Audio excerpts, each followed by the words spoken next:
High বন্ধুরা, দেখো আজকে একটা জিনিস দেখাচ্ছি। মানুষের কত যখন অল্প একদম ওই 28-30 বছর বয়স থাকে তখন মানুষের কত রকম শখ থাকে। আমার একটা নতুন শখের কথা তোমাদেরকে দেখাচ্ছি আজকে। কার আছে বলবে পরে, হ্যাঁ, যে কার এরকম শখ ছিল।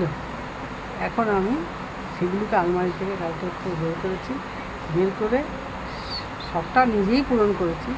নিজের যেহেতু সার্ভিসের মধ্যে ছিলাম, নিজে যেহেতু করতাম, নিজের স্বপ্ন, কারোর কাছে পয়সা নিয়ে করিনি, নিজের থেকে করেছি। কিন্তু শখটা দেখো, একবার দেখাচ্ছি। কার কার আছে পরে লিখে জানাবে কিন্তু অবশ্যই, ঠিক আছে?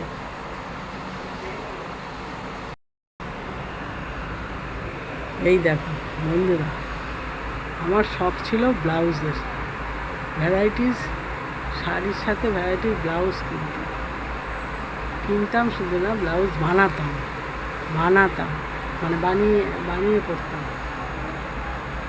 শুধু দেখো আজকে সেগুলো সব আলমারি থেকে কালকে বের করে আজকে সব ধুয়ে দিয়েছি।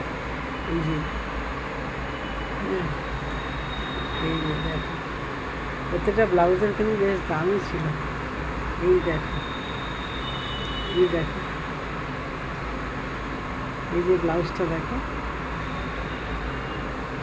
এই ব্লাউজটা আমাদের জাগার জন্য অতএব এই যে এরকম ছিল, পিঠে আছে দেওয়া।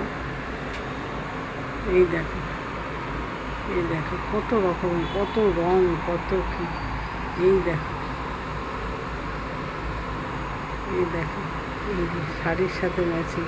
একসময় এরকম শাড়ি বেরিয়েছিল, সেই শাড়ির ব্লাউজ, ঠিক আছে? এই আরও দেখো, এখানেও দেখো, এগুলো দেখো, এই দেখো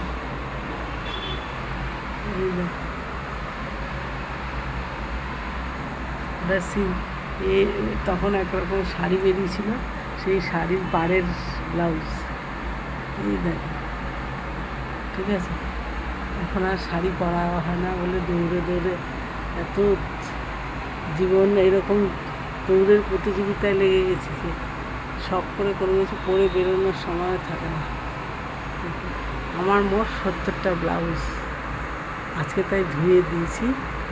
এই ব্লাউজগুলো এই দেখো, তখন শাড়ি যে কেনা হতো, সেই শাড়ির যে পিস থাকতো সেই দিয়ে ব্লাউজ বানাতো।